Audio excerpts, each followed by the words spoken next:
नमस्कार दोस्तों, स्वागत है एक बार फिर से आप सभी का। देखिए दोस्तों, इस वीडियो में अपन बात करेंगे आरएएस प्री 2021 की अनुसूची के बारे में। अभी तक आपने जो पेपर है वो देख लिया होगा सभी ने। 150 क्वेश्चन आपको इस पेपर में पूछे गए थे और 150 क्वेश्चन की पूरी आंसर की आपको इस वीडियो में प्रोवाइड करवाने वाला हूं। 2 से 3 क्वेश्चन ऐसे हैं जो कि इस पेपर में डिलीट भी होंगे। जब आपकी फाइनल आंसर की जारी की जाएगी तो उसमें आप देख लेना वो कौन कौन से क्वेश्चन हैं जो कि डिलीट होंगे और क्यों होंगे, उसके बारे में भी अभी अपन बात करेंगे। तो देखिए, इस वीडियो को आप लास्ट तक जरूर देखना। पहला क्वेश्चन आपको इसमें दिया गया था कि कौन सा युग्म यहाँ पर सुमेलित नहीं है, यानी कि गलत कौन सा है वो बताना था। एक तरफ आपको पुस्तकों के नाम दे रखे हैं और उन पुस्तकों के कौन कौन से लेखक हैं वो आपको दे रखा है। पहला ही यहाँ पर ऑप्शन आपको दे रखा है नेह तरंग सवाई प्रताप सिंह। तो नेह तरंग जो पुस्तक है वो बुद्धि सिंह के द्वारा रचित है, ये सवाई प्रताप सिंह के द्वारा रचित नहीं है, इसलिए यहाँ पर ऑप्शन जो आपका ए है वो आंसर हो जाएगा। फिर देखिए, जोधपुर नरेश मान सिंह की रानी भटियाणी प्रताप कुंवरी ने अपने द्वारा बनाए गए मंदिर को पुनः अन्यत्र बनवाया, क्योंकि पहले वाला मंदिर है वो जमीन में धंस गया था और उसने उसकी जो प्राण प्रतिष्ठा 1857 में कराई। उस मंदिर का नाम क्या है? तो तीजा मांझी का मंदिर, ऑप्शन यहाँ पर जो सी है वो इसका आंसर होगा। बयाना दुर्ग में राजस्थान का पहला विजय स्तंभ बना हुआ है, आपको बताना है कि ये कौन से काल का माना जाता है। तो ये गुप्त काल का माना जाता है। राजस्थान में कहाँ पर वैदिक यंत्रालय छापाखाना स्थापित किया गया? तो अजमेर में यह स्थापित किया गया है। निम्न में से कौन कौन से सिद्धांत जैन धर्म से संबंधित है? जैन धर्म से संबंधित कौन कौन से सिद्धांत हैं? तो देखिए, यहाँ पर अनेकांतवाद होगा और स्यादवाद होगा। तो 1 और 4, तो 1 और 4 देखिए आपको पहले ऑप्शन में दे रखा है, ये इसका आंसर हो जाएगा। सेंट्रल इलेक्ट्रोकेमिकल रिसर्च इंस्टीट्यूट की स्थापना अलगप्पा चेटियार, डॉक्टर शांति स्वरूप भटनागर एवं पंडित जवाहरलाल नेहरू के प्रयासों से कहाँ पर और कब की गई थी? तो देखिए, कराईकुड़ी 1953 में इसकी स्थापना की गई थी। मौर्यकालीन मूर्तियों में मणिभद्र यानी यक्ष नाम से अंकित मूर्ति किस स्थान से प्राप्त हुई है? तो देखिए, ये जो मूर्ति है वो परखम से प्राप्त हुई है। टोटी नाम का जो आभूषण है वो शरीर के कौन से हिस्से में पहना जाता है? तो ये कान में पहना जाता है। सूची फर्स्ट को सूची सेकंड से मिलान करना है और नीचे दिए गए कोड के आधार पर आपको चयन करके बताना है। देखिए, यहाँ पर सूची फर्स्ट दे रखी है और सूची यहाँ पर नीचे आपको सेकंड दे रखी है। देखिए, इसका राइट आंसर मैं आपको बता देता हूँ। देखिए, यहाँ पर आपको दे रखा है बूंदी की कजली तीज। तो बूंदी की जो कजली तीज है भाद्रपद कृष्ण तृतीया, बिल्कुल सही है। होली, तो होली का आप सभी को पता है फाल्गुन की पूर्णिमा होगा। पर्युषण पर्व है, तो पर्युषण पर्व भाद्रपद माह है। और गणगौर ये चैत्र माह। यानी कि जिस तरीके से आपको ये सूची दे रखी है 1 2 3 4, बिल्कुल ये ऑप्शन आपको सही दे रखे हैं। 1 2 3 4 ऑप्शन सेकंड इसका आंसर हो जाएगा। फिर देखिए, निम्न कथनों के ऊपर आपको विचार करना है और दिए गए कूट का प्रयोग करते हुए सही उत्तर तक आपको जाना है। कथन 1, कथन 2 और कथन 3 दे रखे हैं। तो देखिए, कथन फर्स्ट दे रखा है विजयनगर के शासक कृष्णदेवराय ने अमुक्ता माल्यद ग्रंथ की रचना की थी, ये कथन आपको सही दे रखा है। कृष्णदेवराय को आंध्र भोज के नाम से भी जाना जाता है, ये कथन भी आपको सही दे रखा है। उनके दरबार को अल्लसानी पेडुना नामक राजकवि सुशोभित करता था, जो संस्कृत और तमिल दोनों भाषाओं को जानता था, ये आपको इसमें गलत दे रखा है। यानी कि पहला और दूसरा दोनों कथन आपको सही दे रखे हैं और आपका जो ऑप्शन सी है वो इसका आंसर हो जाएगा। अगला क्वेश्चन था रूमा देवी के बारे में निम्न में से कौन सा कथन जो है वो सही नहीं है, वो आपको बताना है। यानी कि गलत कौन सा कथन है ये आपको बताना था इसमें। तो देखिए, यहाँ पर आंसर मैं आपको बता देता हूँ। वे जसरापुर खेतड़ी गांव में पली बड़ी, ये कथन आपको इसमें गलत दे रखा है। तो ऑप्शन डी यानी ऑप्शन जो 4 है वो इसका आंसर हो जाएगा। सूची फर्स्ट को सूची सेकंड से फिर से मिलान करना है और नीचे दिए गए कोट के आधार पर चयन करके बताना है। देखिए, बपंग जो लोकवाद्य यंत्र है उसके कलाकार कौन है? तो बपंग लोकवाद्य यंत्र है उसके कलाकार कौन है? जहूर खां है, यानी कि पहले का दूसरा हो जाएगा। उसके बाद में नड़, तो नड़ के कलाकार हैं कर्णा भील। उसके बाद में अलगोजा, तो अलगोजा के कलाकार कौन है? यहाँ पर रामनाथ चौधरी हो जाएंगे। और करताल के कलाकार हैं सदीक खां। यानी कि 2 3 4 1, 2 3 4 1 देखिए आपको दूसरे ऑप्शन में दे रखा है। राजस्थानी भाषा साहित्य एवं संस्कृत अकादमी कहाँ पर स्थित है? तो ये बीकानेर के अंतर्गत स्थित है। फिर आपको सूची फर्स्ट को सूची सेकंड से फिर से मिलान करना है। यानी कौन सा युद्ध है वो कौन सी सन में लड़ा गया था, ये आपको बताना है। तो ये तो काफ़ी इजी है। अगर आपको ज़्यादा भी नहीं पता तो ये तो पता ही है ना कि चित्तौड़गढ़ दुर्ग के अंतर्गत आपका जो विजय स्तंभ है वो महाराणा कुंभा के द्वारा महमूद खिलजी को पराजित करने के बाद में सारंगपुर युद्ध की विजय के उपलक्ष्य में बनाया गया था। यानी सारंगपुर का जो युद्ध है वो कब हुआ था? आपका 1437 में हुआ था। ये तो कन्फर्म आपको पता है। यानी कि दूसरे का तीसरा कौन से में दे रखा है? देखिए, दूसरे का तीसरा 3 में दे रखा है, इसका मतलब चौथा ऑप्शन तो बिल्कुल भी नहीं होगा। उसके बाद में गागरोन का युद्ध, तो गागरोन का युद्ध 1519 में हुआ था। यानी कि पहले का पहला आप कौन से में दे रखा है? 1 में दे रखा है, ठीक है। तो ये दोनों ऑप्शन वैसे कैंसिल हो गए। तो 1 3 2 4, 1 3 2 4 पहला ही हो जाएगा और यही इसका आंसर हो जाएगा। उसके बाद देखिए, राजस्थान के रीति रिवाजों में आणो क्या है? राजस्थान के रीति रिवाजों में आणो क्या है? तो विवाह के पश्चात दुल्हन का दूसरी बार ससुराल जाना, यही क्या होता है आपका अणु होता है। ऑप्शन फर्स्ट इसका आंसर हो जाएगा। बनखाजी, संतदास जी, जगन्नाथ दास और माधोदास नामक जो संत हैं उनका संबंध कौन से संप्रदाय के साथ में था? तो इनका जो संबंध है वो दादू पंथ के साथ में था। सूची फर्स्ट को सूची सेकंड से फिर से मिलान करना है और नीचे दिए गए कूट के आधार पर चयन करके बताना है। देखिए हावड़ा षड्यंत्र केस, तो इसका जो संबंध है वो जतिंद्र नाथ मुखर्जी से है। लाहौर षड्यंत्र केस, इनका जो संबंध है वो राजगुरु से है। और दिल्ली षड्यंत्र केस, इनका संबंध है मास्टर अमीचंद या अमीर चंद से है। और अलीपुर षड्यंत्र केस, इनका जो संबंध है वो अरविंद घोष से है। यानी 3 4 1 2, 3 4 1 2 आपको दूसरे ऑप्शन में दे रखा है। इंडियन इंस्टीट्यूट ऑफ साइंस की स्थापना बेंगलोर में कब और किन के प्रयासों से की गई थी? तो 1909 के अंतर्गत जमशेदजी टाटा के प्रयासों से की गई थी। एक समाचार पत्र का नाम आपको दिया गया था मज मज हलूर सरूर, ये कहाँ से और कब प्रकाशित हुआ था? तो ये भरतपुर से प्रकाशित हुआ था और 1849 में ये प्रकाशित हुआ था। आहड़ सभ्यता के बारे में आपको 4 कथन दे रखे हैं और कौन सा सही विकल्प है उसका आपको चयन करना है आहड़ सभ्यता के बारे में। तो देखिए आहड़वासी तांबा गलाना जानते थे, ये कथन आपको सही दे रखा है। उसके बाद में ये लोग चावल से परिचित नहीं थे, ये कथन गलत है। चावल से परिचित थे ये, तो ये कथन गलत हो जाएगा। धातु का काम आहड़वासियों की अर्थव्यवस्था का एक साधन था, ये भी सही है। यहाँ से काले लाल मृदभांड मिले हैं जिन पर सामान्य सफेद रंग की ज्यामितीय आकृतियां की हुई, ये भी सही दे रखा है। यानी कि ए सी डी सही है। ऑप्शन फर्स्ट इसका आंसर हो जाएगा। दूसरा कथन आपको इसमें गलत दिया गया था। उस क्रांतिकारी महिला का नाम बताना है आपको जिसने बिजोलिया किसान आंदोलन में भाग लिया था और उसे गिरफ्तार किया गया तथा 1930 के सत्याग्रह और 1932 के सविनय अवज्ञा आंदोलन में उसने भाग लिया और वो जेल गई थी। तो उनका नाम था अंजना देवी चौधरी। सूची फर्स्ट को सूची सेकंड से फिर से मिलान करना है और नीचे दिए गए कोड के आधार पर चयन करके बताना है। तो देखिए पार्श्वनाथ का संबंध इससे हो जाएगा, यहाँ पर सर्प से हो जाएगा। उसके बाद में आदिनाथ का संबंध है वृषभ से हो जाएगा। महावीर का जो संबंध है वो सिंह से हो जाएगा और शांतिनाथ इनका संबंध वो हिरण से हो जाएगा। यानी कहने का मतलब है कि 3 1 2 4, 3 1 2 4, ये आपको देखिए चौथे ऑप्शन में दे रखा है, ये इसका आंसर हो जाएगा। विधवा पुनर्विवाह को प्रोत्साहित करने के उद्देश्य से 1871 में राजमुद्री सोशल रिफॉर्म एसोसिएशन स्थापित किया गया। तो देखिए ये स्थापित किया गया था वीरे सलिंगम के द्वारा।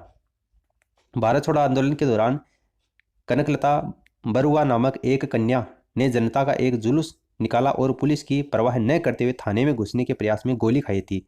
ये घटना कौन से स्थान की थी? तो ये घटना जो है वो गोहपुर की थी।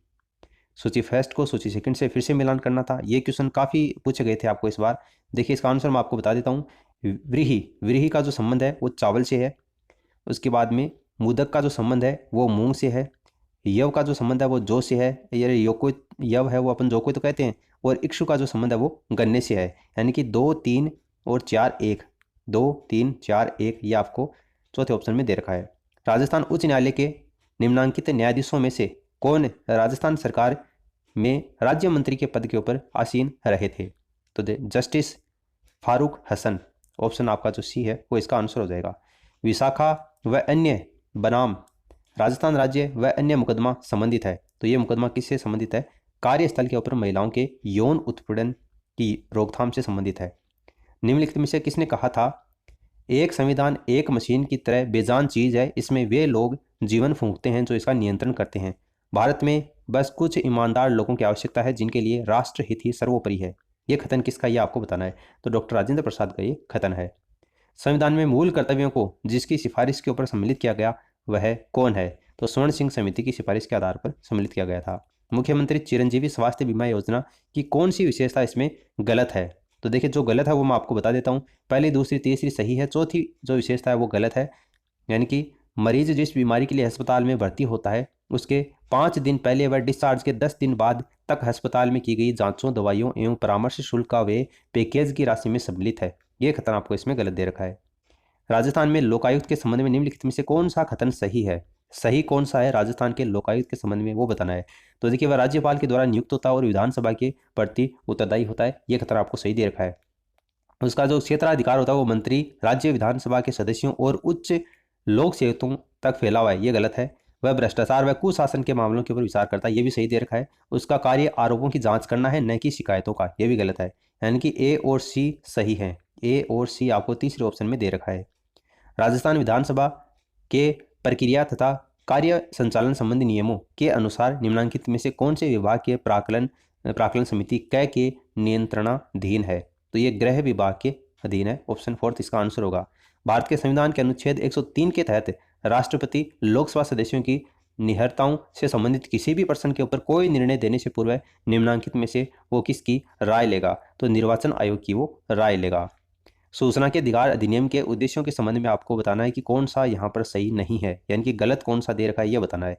तो देखिए इसका आंसर हो जाएगा समाज की महिलाओं एवं कमजोर जो वर्ग हैं उनको सशक्त करने के लिए काम करना, ये यहाँ पर सही नहीं दे रखा है। राजस्थान सरकार के द्वारा अभी हाल ही में घोषित उड़ान योजना की गलत विशेषता यहाँ पर आपको चिन्हित करनी है। उड़ान योजना के संबंध में गलत विशेषता कौन सी है?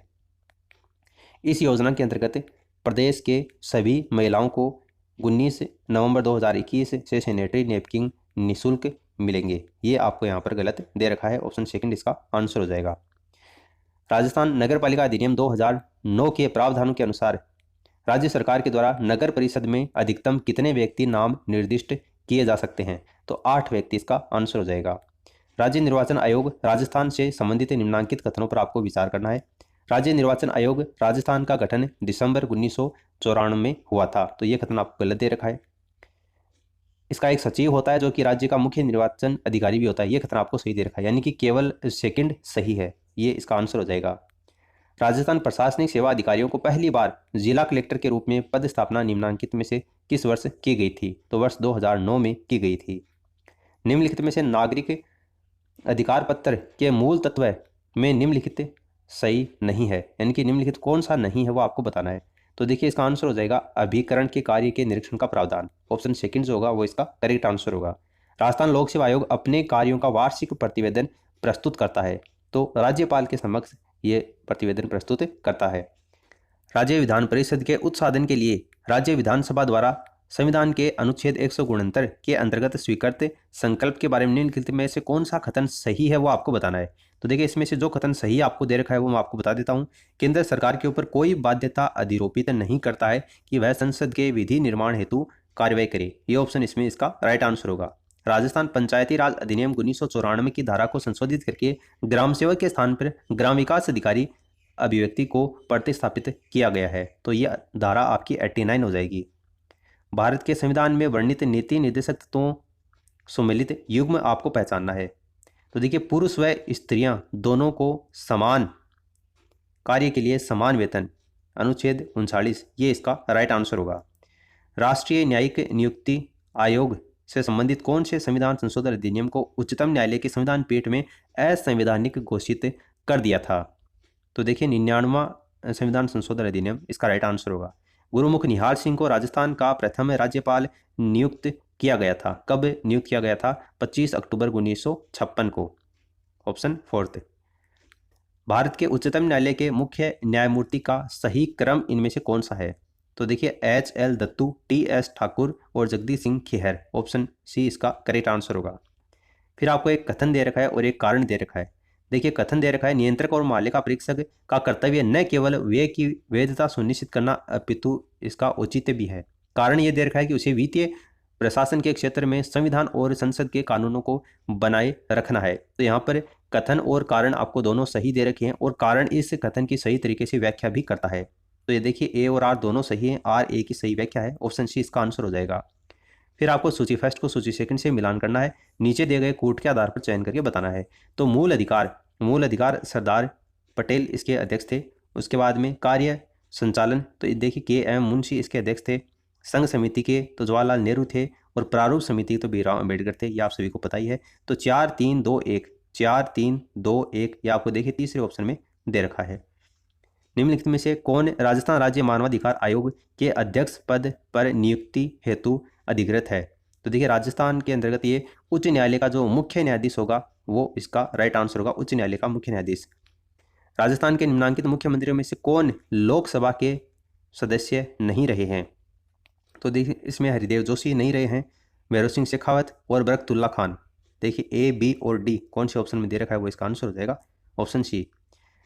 निम्न में से किस जिले में उप उष्ण पर्वतीय वन पाए जाते हैं? उप उष्ण पर्वतीय वन सिरोही जिले में पाए जाते हैं। गोगेलाव संरक्षित क्षेत्र कौन से जिले में स्थित है? देखिए नागौर इसका आंसर हो जाएगा, जालोर नहीं होगा, नागौर इसका आंसर होगा।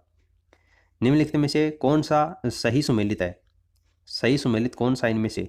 देखिए बॉक्साइट, लोहरदगा, ये इसका राइट आंसर होगा। राजस्थान में अनुसूचित जनजाति जनसंख्या का द्वितीय स्थान पर सर्वाधिक प्रतिशत 2011 की जनगणना के अनुसार, तो देखिए डूंगरपुर जिले इसका राइट आंसर होगा। निम्नलिखित में से कौन सा एक युग में सही सुमेलित नहीं है, यानी कि गलत कौन सा है वो आपको बताना है। तो देखिए गोरनाया, सोरिया, सूती वस्त्र, ये यहाँ पर आपको इसमें गलत दे रखा है। ग्रीन एनर्जी कॉरिडोर राजस्थान के निम्नलिखित में से किन जिलों से गुजरेगा? देखिए आपका अजमेर, चित्तौड़गढ़ और बीकानेर से गुजरेगा। डोडा बेटा चोटी कहाँ पर स्थित है? डोडा बेटा चोटी जो है वो नीलगिरी पहाड़ियों में स्थित है। निम्नलिखित में से कौन उत्तर दक्षिण गलियारे पर स्थित है? उत्तर दक्षिण गलियारे पर स्थित इनमें से कौन सा शहर है? तो आगरा शहर है। सूची फर्स्ट को सूची सेकंड से मिलान करना है और नीचे दिए गए कोट के आधार पर चयन करके बताना है। तो देखिए पावागढ़ जो स्थान है उसका संबंध कौन सी ऊर्जा से है? सौर ऊर्जा से है। तातपानी का जो संबंध है वो भूतापीय ऊर्जा से है। मुपंदल का जो संबंध है वो पवन ऊर्जा से है। और काकरापार का जो संबंध है वो परमाणु या आणविक से है। यानी 2 3 1 4, 2 3 1 4 ये आपको दूसरी ऑप्शन में दे रखा है। निम्नलिखित विशेषताएं किस नदी की हैं? कौन सी नदी की ये विशेषताएं हैं? इसका उद्गम कुंभलगढ़ किले के निकट अरावली पहाड़ियों से होता है और यह नदी मेवाड़ के मैदान के मध्य से गुजरती है और बेड़च, कोठारी व मोरेल इसकी सहायक नदियां हैं। तो बनास नदी की ये विशेषता है। ऑप्शन 4 इसका आंसर होगा। निम्नलिखित में से थार मरुस्थल के भाग हैं, ये जो आपको 4 ऑप्शन दे रखे हैं, 4 कथन उसके बाद नीचे कूट दे रखे हैं, इसमें थार मरुस्थल के भाग कौन से हैं? तो गोडवाड़ा प्रदेश है, शेखावाटी प्रदेश है, बनास का मैदान नहीं है, घग्गर का मैदान है। यानी कि ए, बी और डी इसका आंसर हो जाएगा। सूची फर्स्ट सूची सेकंड से मिलान करना है और फिर से वही कोट के आधार पर चयन करना है। एक तरफ आपको पर्यटक स्थल दे रखे हैं और पर्यटक स्थल है वो कौन से क्षेत्र में स्थित है? तो देखिए लालगढ़, ये कहाँ पर है? लालगढ़ आपका बीकानेर हो जाएगा। उसके बाद में त्रिपुरा सुंदरी जो पर्यटन स्थल है वो आपका बांसवाड़ा में हो जाएगा। गागरोन का जो किला है वो आपका झालावाड़ में हो जाएगा और नाकोड़ा ये आपका बाड़मेर हो जाएगा। यानी कि 3 4 1 और 2, 3 4 1 और 2 ये आपका ऑप्शन 4 हो जाएगा। फिर से स्थलाकृति दे रखी है और महाद्वीप दे रखा है। कोट के आधार पर नीचे चयन करना है। सूची फर्स्ट सूची सेकंड। एकांका गुहा का संबंध है दक्षिणी अमेरिका से। मेसेटा का संबंध है आपका यूरोप से। सेरेनगेटी मैदान का जो संबंध है वो अफ्रीका से है और गिब्सन डेजर्ट का जो संबंध है वो ऑस्ट्रेलिया से है। यानी कि 4 3 2 1, 4 3 2 1 ऑप्शन फर्स्ट। निम्नलिखित में कौन सा सही सुमेलित है? कौन सा सही सुमेलित है? देखिए खेरवाड़ा, एस्बेस्टोस, ये आपका इसमें सही सुमेलित है। 65 नंबर का क्वेश्चन आपको दिया गया था। 2011 की जनगणना के अनुसार राजस्थान के कौन से जिलों में ग्रामीण और नगरीय लिंगानुपात यहाँ पर सर्वाधिक है? तो देखिए ये क्वेश्चन आपका यहाँ पर डिलीट होगा जो आपकी फाइनल आंसर की इसमें जारी की जाएगी। इसके पीछे कारण ये है, देखिए यहाँ पर 2011 की जनगणना के अनुसार आपको आंकड़े पूछे हैं। राजस्थान में कौन से जिलों में ग्रामीण, पहले आपको ग्रामीण वाला बताना है और उसके बाद में आपको नगरीय लिंगानुपात और सर्वाधिक बताना है। तो ग्रामीण जो लिंगानुपात सर्वाधिक है वो आपका पाली का है और नगरीय जो है वो टोंक का है। लेकिन पाली के सामने आपको चूरू दे रखा है और टोंक के सामने आपको डूंगरपुर दे रखा है। तो ये यहाँ पर आपका गलत दे रखा है, पाली और टोंक इसका आंसर होना चाहिए। यानी ये आप जब इसकी फाइनल आंसर की जारी की जाएगी तो आप इस पर आपत्ति दर्ज करवा सकते हैं और या तो ये क्वेश्चन डिलीट होगा और या फिर इसका जो बोनस मार्क्स है वो सभी को दिया जाएगा। फिर देखिए अगला क्वेश्चन आपको सूची फर्स्ट को सूची सेकंड से मिलान करना था और दिए गए कोट के आधार पर चयन करना है। कौन सा जिला और प्रमुख उद्योग कौन से जिले में ये आपको बताना है। तो उदयपुर के अंतर्गत सीसा दस्ता की खान है। उसके बाद में नागौर, तो ये सफ़ेद सीमेंट के लिए जाना जाता है। भीलवाड़ा जो है वस्त्र उद्योग के लिए जाना ही जाता है, आप सबको पता ही है। और कोटा जो है वो रसायन उद्योग के लिए जाना जाता है। यानी कि 4 1 3 और 2 ये कौन से ऑप्शन में आप देख लेना। फिर आपको झील और देश बताना है। कौन सा यहाँ पर सुमेलित नहीं है वो आपको बताना है। तो बेकाल झील है वो यूक्रेन में नहीं है, ये इसका आंसर हो जाएगा। कोपेन के अनुसार वर्गीकरण के अनुसार निम्न में से कौन सा सही सुमेलित है? कौन सा सही सुमेलित है वो आपको बताना है। देखिए CWG भरतपुर ये आपका सही दे रखा है। BWSW बाड़मेर गलत है। BSSW गंगानगर ये गलत है। AW डूंगरपुर ये भी आपका सही दे रखा है। यानी कि A और D ऑप्शन आपका जो 4th है वो इसका राइट आंसर हो जाएगा। कौन से वर्ष में राजस्थान सौर ऊर्जा नीति घोषित की गई थी? तो देखिए वर्ष 2019 में ये घोषित की गई थी। सूची फर्स्ट को सूची सेकंड से मिलान करना है और फिर से नीचे दिए गए कूट के आधार पर चयन करके बताना है। गोदावरी नदी, तो इसका जो संबंध है वो पेनगंगा इसकी सहायक नदी है, इससे है। इसके अलावा महानदी का जो संबंध है वो शिवनाथ से है, और दामोदर का जो संबंध है वो बाराकार से है, और कावेरी का जो संबंध है वो भवानी से है। अब ये आप देख लेना 2, 3, 4 कौन से ऑप्शन में आपको दे रखा है। राष्ट्रीय कृषि विस्तार एवं तकनीकी मिशन में वित्त पोषण में राजस्थान सरकार का हिस्सा क्या है? तो देखिए 40% राजस्थान सरकार का इसमें हिस्सा है। राजस्थान की परवन बहुउद्देशीय सिंचाई परियोजना निम्न जिलों को सिंचाई सुविधा प्रदान करेगी। तो इसमें झालावाड़, बारा और कोटा को ये कोटा जिला है उसको सिंचाई की सुविधा ये प्रदान करेगी। निम्न में से कौन से बजट में भारत में रेल बजट को केंद्रीय बजट मिला है? तो देखिए इसका जो राइट आंसर है वो बजट 2017-18 इसका करेक्ट आंसर होगा। बाजार मूल्यों के ऊपर शुद्ध राष्ट्रीय उत्पाद है। बाजार मूल्यों के ऊपर शुद्ध राष्ट्रीय उत्पाद, तो बाजार मूल्यों के ऊपर जो सकल घरेलू उत्पाद है मूल्यह्रास, बाजार मूल्यों पर सकल घरेलू उत्पाद मूल्यह्रास, ये इसका करेक्ट आंसर होगा। औद्योगिक उत्पादन निर्देशांक जो कि भारतीय अर्थव्यवस्था में औद्योगिक क्रियाओं का मापक है, इसमें क्या सम्मिलित नहीं किया गया है? तो इसमें गैस और जलापूर्ति सम्मिलित नहीं किया गया है। व्यापार सुगमता रिपोर्ट 2020 के अनुसार is of doing business index 2019 में भारत का स्थान कौन सा है? तो ये काफ़ी इंपॉर्टेंट क्वेश्चन है आपके एग्जाम के दृष्टिकोण से। आने वाले एग्जाम में भी इस तरीके का क्वेश्चन आपको पूछा जा सकता है। 63वां नंबर पर है और यही इसका करेक्ट आंसर होगा। 1 अप्रैल 2020 को भारत सरकार के द्वारा शुरू की गई अटल भूजल स्कीम में सहायता उपलब्ध करवाने वाली संस्था कौन सी है? तो विश्व बैंक ये संस्था है। जनगणना 2011 के अनुसार भारत तथा राजस्थान में कार्य सहभागिता दर क्रमशः कितनी रही है? तो देखिए 39.8 और 43.6 ये इसका करेक्ट आंसर होगा। महिलाओं के सशक्तिकरण हेतु इंदिरा महिला सशक्ति निधि की शुरुआत कब की गई थी? तो देखिए ये 18 दिसंबर 2019 को इसकी शुरुआत की गई थी। आयुष्मान भारत महात्मा गांधी राजस्थान स्वास्थ्य बीमा योजना के अंतर्गत नाजुक बीमारी स्वास्थ्य बीमा की स्थिति के प्रति परिवार प्रति वर्ष दी जाने वाली जो राशि है वो कितनी है? तो 4.5 लाख रुपए है।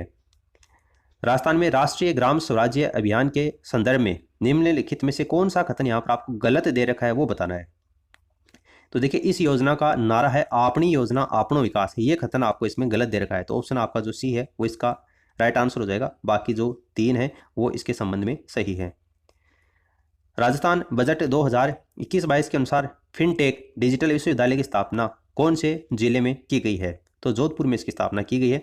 निम्नलिखित में से कौन सा जिला राजस्थान में मरु त्रिकोण का भाग नहीं है? मरु त्रिकोण का, तो जोधपुर है, जैसलमेर है, बीकानेर है, बाड़मेर मरु त्रिकोण का भाग इसमें नहीं है। तो ऑप्शन आपका जो फर्स्ट है वो इसका आंसर हो जाएगा। देखिए लघु और सीमांत किसानों को पेंशन के उद्देश्य से प्रधानमंत्री किसान मानधन योजना कब प्रारंभ की गई है? तो ये 12 सितंबर 2019 इसका करेक्ट आंसर होगा। अग्रिम अनुमानों के अनुसार 2020-21 में स्थिर कीमतों के ऊपर 2011-12 राजस्थान की प्रति व्यक्ति आय कितनी है? देखिए इसका राइट आंसर होगा 72,297 रुपये। निम्नलिखित में से कौन आयुष्मान भारत प्रधानमंत्री जन आरोग्य योजना के क्रियान्वयन हेतु उत्तरदायी है? देखिए राष्ट्रीय स्वास्थ्य प्राधिकरण ये उत्तरदायी है। राष्ट्रीय आय लेखांकन में आधार वर्ष का अर्थ क्या है? तो देखिए जिस वर्ष की कीमतों का उपयोग वास्तविक जीडीपी की गणना के लिए किया जाता है, ये आधार वर्ष का मतलब होता है। ऑप्शन यहाँ पर आपका जो फर्स्ट है वो इसका आंसर होगा। राजस्थान में सतत विकास लक्ष्यों के प्रभावी क्रियान्वयन हेतु निम्न में से किस विभाग को नोडल विभाग घोषित किया गया है? तो आयोजना विभाग इसका आंसर होगा। 2021-22 के राजस्थान बजट में विद्युत पर कुल व्यय का प्रस्तावित योजना व्यय का प्रतिशत कितना है? तो 14.32% है। वर्ल्ड हैप्पीनेस इंडेक्स 2021 में भारत का नया स्थान कौन सा है? तो देखिए इसमें 139वें नंबर पर है भारत। बायोमास का एक उल्टा पिरामिड किस पारिस्थितिकी तंत्र में पाया जाता है? तो ये समुद्री पारिस्थितिकी तंत्र में पाया जाता है। ट्राइसोमी 21 को निम्न में से किस नाम से जाना जाता है? तो इसको डाउन सिंड्रोम के नाम से जानते हैं। जापानी इंसेफेलाइटिस का कारक विषाणु मनुष्य शरीर के कौन से हिस्से को संक्रमित करता है? तो ये मस्तिष्क को संक्रमित करता है।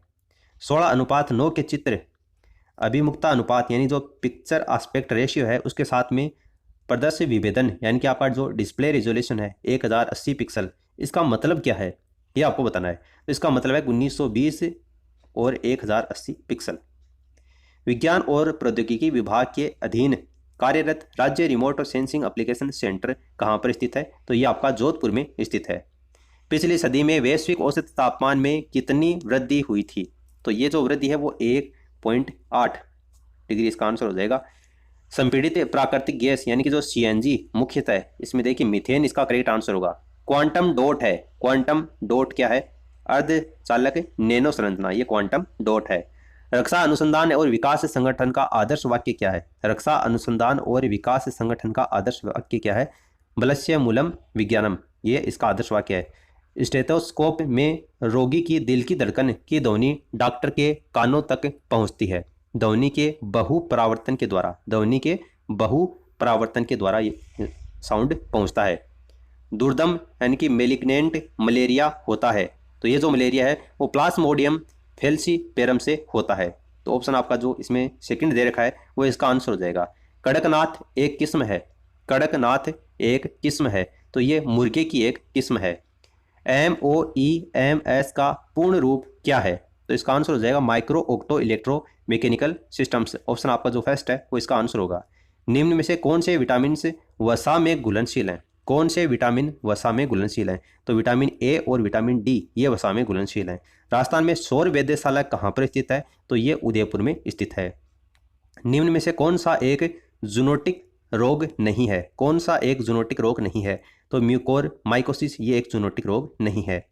राजस्थान का राज्य पुष्प है, राजस्थान का राज्य पुष्प ये तो आप सभी को पता ही है, रोइडा इसका आंसर हो जाएगा। भारत वन स्थिति रिपोर्ट 2019 के अनुसार निम्न में से किस एक जिले में बहुत घना जंगल क्षेत्रफल न्यूनतम है? कौन से जिले में? तो देखिए जोधपुर इसका आंसर हो जाएगा। निम्न में से कौन सा आवर्ती बैंड इनसेट जीसेट उपग्रह संचार हेतु उपयोग में नहीं लिया जाता है? कौन सा नहीं लिया जाता है? तो AMF इसका आंसर हो जाएगा। माता गर्भस्थ शिशु RH रक्त संचार विसंगति की समस्या उत्पन्न हो सकती है यदि माता RH हीन है एवं उसका गर्भस्थ शिशु है वो RH सहित है। तो यहाँ पर आपका जो ऑप्शन 3 दे रखा है वो इसका आंसर हो जाएगा। नीचे आपको कथन दे रखा है, उसके बारे में दावा किया गया है, तो आपको बताना है कि A सही है, R गलत है, या फिर सही तरीके से व्याख्या करता है या फिर नहीं करता है। तो देखिए आपको यहाँ पर दावा किया गया है सही काम के लिए सही व्यक्ति का चयन सही वेतन पर चयन करने का सही दृष्टिकोण है। इसके पीछे कारण ये है गलत चुना गया व्यक्ति एक दायित्व है। तो ये जो कारण है वो इस दावे की भी सही तरीके से व्याख्या करता है और A और R दोनों यहाँ पर सही दे रखे हैं। तो देखिए यहाँ पर आपका जो ऑप्शन 4 दे रखा है A और R दोनों सही हैं, R A की सही व्याख्या है, ये इसका आंसर हो जाएगा। कथन के पश्चात 4 तर्क दिए गए हैं, कौन सा तर्क सबसे ज़्यादा यहाँ पर मजबूत है वो आपको बताना है। देखिए कथन दे रखा है क्या मोटरसाइकिल को चलाते समय चालक और पिछली सीट पर बैठे व्यक्ति दोनों के लिए हेलमेट पहनने के नियम पर कठोरता से पालन करवाना चाहिए? तर्क दे रखा है नहीं, प्रत्येक व्यक्ति स्वयं के जीवन की रक्षा कैसे करनी है ये जानता है एवं इसे उसके विवेक पर छोड़ देना चाहिए। यह कथन आपको तर्क है वो गलत दे रखा है। इसके बारे में दूसरा तर्क दे रखा है हाँ यह नियम है और नियमों की पालना कड़ाई से सभी को करनी चाहिए। बिल्कुल सही बात है, करनी चाहिए। हाँ यह आवश्यक है क्योंकि सिर शरीर का सबसे संवेदनशील नियंत्रक अंग है और इसे हेलमेट के द्वारा सुरक्षित करना चाहिए। तो ये जो आपका है वो भी सही दे रखा है। चौथा दे रखा है नहीं है सिर की सुरक्षा सुनिश्चित नहीं करता, ये गलत है आपको, यानी कि दूसरा और जो तीसरा तर्क है वो मजबूत है, दूसरा और तीसरा तर्क मजबूत है। ऑप्शन सी इसका आंसर हो जाएगा। फिर आपको मैथमेटिक्स से रिलेटेड क्वेश्चन दिए गए थे। एक थैली में 1 रुपये 50 पैसे 25 पैसे के सिक्के का जो अनुपात है वो 25:9:5 है। यदि एक थैली में टोटल जो धन है वो 2460 रुपये है तो थैली में 50 पैसे के सिक्कों की संख्या आपको बतानी थी, तो 720 इसका करेक्ट आंसर होता। अगला क्वेश्चन आपको दिया गया था एक कथन के पश्चात 2 पूर्व धारणाएं दी गई हैं। कथन और उसके बाद में दी गई पूर्व धारणाओं के आधार पर आपको निर्णय करना है कि कौन सी पूर्व धारणा जो है वो कथन के अंतर्गत निहित है। कथन आपको ये दे रखा है कि ललिता के पास पुस्तकों का विशाल संग्रह है और वह अपने संग्रह में सम्मिलित करने के लिए नई पुस्तकें खरीदती हैं। पूर्व धारणा दे रखी है ललिता ने जो पुस्तकें खरीदी हैं उसने वह प्रत्येक पुस्तक पढ़ी है। तो देखिए ये बात गलत है, इसके बारे में कहीं पर भी कथन में उल्लेख नहीं किया गया है। दूसरी पूर्व धारणा ललिता को पुस्तकों के लिए प्यार और जुनून है। बिल्कुल ये जो पूर्व धारणा है वो यहाँ पर अंतर्निहित है, तो केवल सेकंड पूर्व धारणा अंतर्निहित है। आपका जो ऑप्शन सेकंड है ये इसका आंसर हो जाएगा। एक कथन के बाद में 2 निष्कर्ष दिए गए हैं, वही आपको बताना है कि कौन सा यहाँ पर अनुसरण करता है या फिर नहीं करता। देखिए कथन दे रखा है आजकल माता पिता अपने बच्चों में उत्तम विकास के लिए कुलीन शिक्षण संस्थाओं को कितनी भी फीस देने के लिए तैयार रहते हैं। अब ये कथन है वो सही है, आपको खुद से नहीं सोचना है कि यह कथन सही या फिर गलत है, जो दिया गया है आपको मानना है कि सही है। इसके बारे में ये निष्कर्ष निकलते हैं या फिर नहीं निकलते, आपको ये बताना है। देखिए, आजकल माता पिता अपने बच्चों में उत्तम विकास के लिए कुलीन शिक्षण संस्थाओं को कितनी भी फीस देने के लिए तैयार रहते हैं। क्यों? निष्कर्ष ये निकलता है, माता पिता पर अच्छे शिक्षण संस्थानों के माध्यम से अपने बच्चों के उत्तम विकास की धुन सवार है, इसीलिए वो यहाँ पर फीस देने के लिए तैयार रहते हैं। तो ये जो निष्कर्ष है वो तो बिल्कुल निकलता है। आजकल सभी माता पिता बहुत पैसे वाले हो गए हैं, बिल्कुल ये निष्कर्ष नहीं निकलता है। ठीक है, तो निष्कर्ष केवल यहाँ पर फर्स्ट अनुसरण करता है। निष्कर्ष केवल फर्स्ट अनुसरण करता है, ऑप्शन यहाँ पर फर्स्ट इसका आंसर हो जाएगा। एक पुस्तक के प्रकाशन में होने वाले व्यय का प्रतिशत यहाँ पर आपको पाई चार्ट के माध्यम से दिया गया है। आपको बताना है पुस्तकों की विशेष संख्या के लिए यदि रॉयल्टी का भुगतान है वो 22,950 रुपये है, तो प्रिंटिंग पर होने वाला जो व्यय है वो कितना होगा। देखिए, इसका आंसर मैं आपको बता देता हूँ, 38,250 रुपये इसका करेक्ट आंसर होता।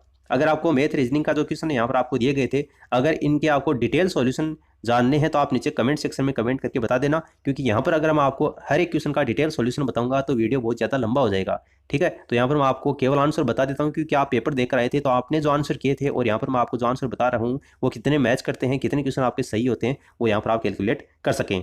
देखिए, यहाँ पर आपको दिया गया है कि एक आयत त्रिभुजों को प्रदर्शित करता है, त्रिभुज शिक्षित को प्रदर्शित करता है, वृत्त शहरी वर्ग को और वर्ग सरकारी कर्मचारी को प्रदर्शित करता है। तो निम्न में से कौन सा शिक्षित पुरुष जो कि शहरी नहीं है उसको प्रदर्शित करता है। तो देखिए, यहाँ पर 11 इसका करेक्ट आंसर होगा। माना किसी कूट कोड विशेष में टाइगर को इस तरीके से लिखा जाता है, उसके बाद में मेरिट को ये लिखा जाता है, तो उसी कूट भाषा में आपको बताना है कि फ्रोजेन को किस तरीके से लिखा जाएगा। तो इसको लिखा जाएगा MDYNQE, MDYNQE, ये इसका करेक्ट आंसर होगा। 3 उम्मीदवार हैं ए बी सी के एक चुनाव में ए बी से 50% अधिक वोट यहाँ पर प्राप्त करता है, ए सी को 18,000 वोटों से भी हराता है। यदि यह ज्ञात हो कि बी सी से 5% अधिक वोट प्राप्त करता है तो मतदाता सूची के ऊपर अंकित मतदाताओं की आपको संख्या ज्ञात करनी है, जबकि दिया गया है कि मतदाता सूची के 90% मतदाताओं ने वोट किए हैं और कोई भी वोट यहाँ पर अवैध नहीं थे। देखिए दोस्तों, ये जो 119 नंबर का ये जो क्वेश्चन आपको दिया गया था, ये क्वेश्चन भी डिलीट होगा। ठीक है, इसको आप स्टार मार्क करना, या तो ये डिलीट होगा या फिर सभी को इसका बोनस मार्क्स दिया जाएगा, क्योंकि आपको ये जो ऑप्शन दे रखे हैं इनमें से कोई सा भी यहाँ पर आंसर है वो सही नहीं बैठता है। तो ये क्वेश्चन भी आप यहाँ पर आपको डिलीट किया गया। एक क्वेश्चन पहले भी अपन बात कर चुके हैं, 65 नंबर का क्वेश्चन इस पेपर में आया था, वो भी डिलीट किया गया था। उसमें ग्रामीण और जो नगरीय लिंगानुपात है वो पूछा था, वो भी डिलीट था, और ये क्वेश्चन भी यहाँ पर आपका डिलीट होगा। अगला क्वेश्चन आपको दिया गया था, एक आरेख दिया गया है, उसमें विभिन्न अक्षर दिए गए हैं, 1 2 3 4 5 6 7 8 9 को प्रदर्शित किया गया है, जो कि इस प्रकार से हैं, M+N+P, P+Q+R, R+S+T और T+U+V बराबर आपको 13 के बराबर है। तो R किस अंक को यहाँ पर प्रदर्शित करता है? तो R यहाँ पर 4 को प्रदर्शित करता है। एक 6 लड़कियों और 4 लड़कों के समूह में से 4 बच्चों का आपका चयन करना है, कितने अलग अलग तरीके से उसका चयन किया जा सकता है, जबकि उसमें कम से कम एक लड़की अवश्य है। तो 209 प्रकार से यह चयन किया जा सकता है। एक पांचे को 3 प्रकार या 3 बार फेंका जाता है, प्रत्येक बार पूर्व प्राप्त संख्या से बड़ी संख्या प्राप्त करने की जो प्रायिकता है वो कितनी होगी। देखिए 5 54, ये इसका करेक्ट आंसर होगा।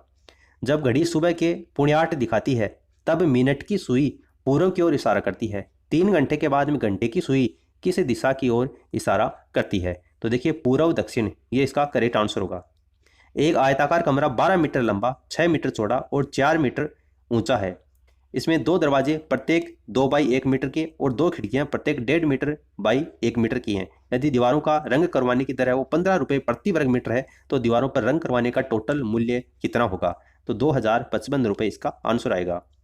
1 से लेकर 156 तक संख्याओं के मध्य स्थित संख्याओं का जो कि 2 3 4 6 से विभाज्य हैं, समांतर माध्य इनका कितना होगा। तो 78 इसका समांतर माध्य आएगा। बास्केटबॉल के कुछ खिलाड़ी वॉलीबॉल के भी खिलाड़ी हैं, वॉलीबॉल के कुछ खिलाड़ी वो बैडमिंटन के भी खिलाड़ी हैं, और बास्केटबॉल का कोई भी खिलाड़ी बैडमिंटन का खिलाड़ी नहीं है। तो कौन सा आरेख यहाँ पर इसको सही तरीके से प्रदर्शित करेगा। तो यहाँ पर आपका जो ऑप्शन फर्स्ट आपको दे रखा है वो इसको सही तरीके से प्रदर्शित करेगा। निम्नलिखित का अध्ययन करके आपको प्रश्न का उत्तर देना है। एक कथन आपको दे रखा है, पिछले कुछ हफ्तों के दौरान पेट्रोल की कीमत बढ़ी है, और बिल्कुल सही बात है, पिछले कुछ हफ्तों से पेट्रोल और डीजल की कीमत है वो काफ़ी बढ़ चुकी है। इसके ऊपर क्या कार्रवाई होनी चाहिए आपके हिसाब से, आपको अपने स्वयं के विवेक से ये क्वेश्चन है वो करना है। देखिए, सरकार को एक विशेषज्ञ समिति का गठन करना चाहिए जो कि कीमतों की प्रवृत्ति का अध्ययन करे। बिल्कुल सही बात है, करना चाहिए।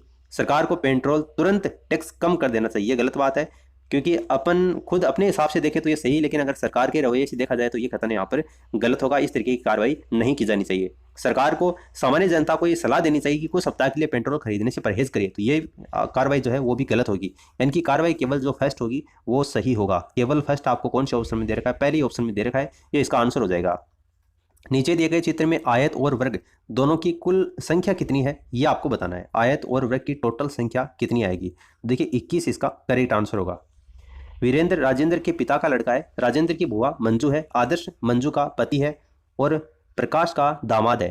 प्रकाश राजेंद्र से कैसे संबंधित है? तो ये इसका दादा हो जाएगा। किसी धन के 5% वार्षिक दर से 3 वर्ष में चक्रवृद्धि ब्याज और साधारण ब्याज का जो अंतर है 183 रुपये आपको दे रखा है, तो आपको इसका मूलधन बताना था, तो 24,000 रुपये इसका आंसर आ जाएगा। निम्नलिखित में से कौन टोक्यो ओलंपिक 2021 में सिल्वर पदक विजेता रहे हैं? नीचे दिए गए कूट में से सही उत्तर का आपको चुनाव करना है। तो यहाँ पर देखिए रवि कुमार दहिया हो जाएगा, पीवी सिंधु नहीं है, बजरंग पुनिया नहीं है और मीराबाई चानू है, यानी कि ए और डी हैं। ए और डी आपको चौथे ऑप्शन में दे रखा है। 23 मार्च 2021 को हंगर हॉटस्पॉट रिपोर्ट किसके द्वारा जारी की गई है? तो ये FAO तथा WEP दोनों के द्वारा साझा रूप से ये जारी की गई है। निम्नलिखित में से किसने time 2021 list of 100 most influential people में स्थान प्राप्त किया है? तो देखिए इनमें से नरेंद्र मोदी ने स्थान प्राप्त किया है, ममता बनर्जी ने स्थान प्राप्त किया है, अडार पूनावाला ने प्राप्त किया है और मंजूषा पी कुलकर्णी ने भी प्राप्त किया है। यानी कि A, B, C और D सभी इसके अंतर्गत सही हो जाएंगे। निम्नलिखित में से कौन marathon war leadership in combat in Afghanistan नामक जो पुस्तक है उसके लेखक इनमें से कौन है? देखिए जेफरी स्लोसर इसके लेखक हैं। आपूर्ति श्रृंखला लचीलापन पहल SCRI के बारे में आपको कथनों के ऊपर विचार करना है और नीचे कौन सा कथन सही है ये आपको बताना है। तो देखिए यहाँ पर SCRI के बारे में बताना है। तो अंतर्राष्ट्रीय व्यापार के संबंध में आपूर्ति श्रृंखला लचीलापन और दृष्टिकोण है जो कि एक देश की किसी अप्रत्याशित स्थिति में आयात की निर्बाध आपूर्ति को सुनिश्चित करने में मदद करता है और ये 5 देशों की एक पहल है, भारत उसमें से एक है। ये आपको गलत दे रखा है, यानी कि केवल जो आपका जो कथन फर्स्ट है वो यहाँ पर आपको सत्य दे रखा है। नजीब मिकाती कौन है? नजीब मिकाती तो ये लेबनान के प्रधानमंत्री हैं। ऑप्शन फर्स्ट इसका आंसर हो जाएगा। राजस्थान जन आधार प्राधिकरण जो अध्यादेश है वो कब लागू हुआ था? तो ये 18 दिसंबर 2019 को लागू हुआ था। पुस्तक का नाम आपको दे रखा है संस्कृति री सनातन दीठ, इसके लेखक कौन है? तो भवन सिंह सामोर इसके लेखक हैं। टोक्यो पैरालंपिक 2020 के समापन समारोह में कौन सा खिलाड़ी भारतीय ध्वजवाहक बना था? तो अवनी लेखरा, ऑप्शन सेकंड। निर्यातक बनने के आकांक्षी लोगों के लिए प्रारंभ किया गया मिशन निर्यातक बनो ये प्रवर्तित किया गया, तो ये उद्योग विभाग रिको के द्वारा इसको प्रदर्शित किया गया है। यानी कि उद्योग विभाग राजस्थान सरकार एवं रिको के द्वारा इसको प्रवर्तित किया गया। ऑप्शन सेकंड इसका आंसर होगा। राष्ट्रपति रामनाथ कोविंद ने किस संविधान संशोधन अधिनियम को 18 अगस्त 2021 को मंजूरी दी है? तो 105वां। मार्च 2021 में भारत में निम्नलिखित में से किस देश के साथ आपदा प्रबंधन सहनीयता और शमन के क्षेत्र में समझौता ज्ञापन यानी कि एक MOU के ऊपर हस्ताक्षर किए गए हैं? तो बांग्लादेश इसका आंसर हो जाएगा। तियानवेन फर्स्ट क्या है? तो ये एक चीन का अंतरिक्ष यान है। धोलावीरा जो गुजरात में है, जिसको अभी हाल ही में खबरों में था, इसके पीछे कारण क्या है? क्योंकि इसको अभी हाल ही में यूनेस्को की विश्व विरासत सूची में सम्मिलित किया गया है और धोलावीरा एकमात्र वो स्थान है सिंधु घाटी सभ्यता का जो कि 3 भागों में बटा हुआ था। बाकी जितने भी सिंधु घाटी सभ्यता के जो स्थल थे वो 2 भागों में बटे हुए थे, जबकि धोलावीरा एकमात्र स्थल है जो कि 3 भागों में बटा हुआ था और इसको अभी हाल ही में यूनेस्को के द्वारा विश्व विरासत सूची में सम्मिलित किया गया है। इटली ने किस देश को हराकर UEFA यूरो 2020 फाइनल जीता है? तो इंग्लैंड को हराकर जीता है। नाबी MG क्या है? ये एक गेहूं की एक किस्म है। भारत की प्रथम कृषि आधारित कुसुम सौर ऊर्जा संयंत्र परियोजना को राजस्थान के किस गांव में प्रारंभ किया गया? तो इसको बालोजी में प्रारंभ किया गया। कॉलेज विद्यार्थी को डिजिटल अकादमिक सामग्री की सहायता प्रदान करने के लिए राजस्थान सरकार ने एक एप्लीकेशन प्रारंभ किया है। इस एप्लीकेशन का नाम क्या है? माई बुक लो ऐप इस एप्लीकेशन का नाम है। अंतर्राष्ट्रीय एनी अवार्ड 2020 किसे प्रदान किया गया? तो ये CNR राव को प्रदान किया गया है। इसके बाद में आपको फिर से एक सूची फर्स्ट दे रखी है, सूची सेकंड दे रखी है और नीचे दिए गए कोड के आधार पर आपको मिलान करना है। तो देखिए भाविना पटेल का जो संबंध है वो टेबल टेनिस से है। निषाद कुमार का जो संबंध है वो ऊंची कूद से है। हरविंदर सिंह का जो संबंध है वो तीरंदाजी से है, और देवेंद्र झाझरिया का जो संबंध है वो भाला फेंक से है। यानी कि 3 4 1 2, 3 4 1 2 आपको पहले ऑप्शन में दे रखा है, ये इसका आंसर हो जाएगा। तो देखिए दोस्तों, पूरे 150 क्वेश्चन के बारे में भी अपन ने बात की है। उम्मीद करते हैं कि आपको ये वीडियो काफ़ी पसंद आया होगा। अपने दोस्तों के साथ में आप इस वीडियो को शेयर जरूर करें, ताकि वो भी अपने आंसर का सही तरीके से मूल्यांकन कर सकें। 2 से 3 क्वेश्चन ऐसे थे जो कि डिलीट होने की संभावना है, जो कि पूरी तरीके से डिलीट होंगे। जब भी फाइनल आंसर की जारी की जाती है, आप उसके ऊपर बिल्कुल आपत्ति लगा सकते हैं। तो इस वीडियो में फिलहाल इतना ही। Thanks for listening. God bless you all.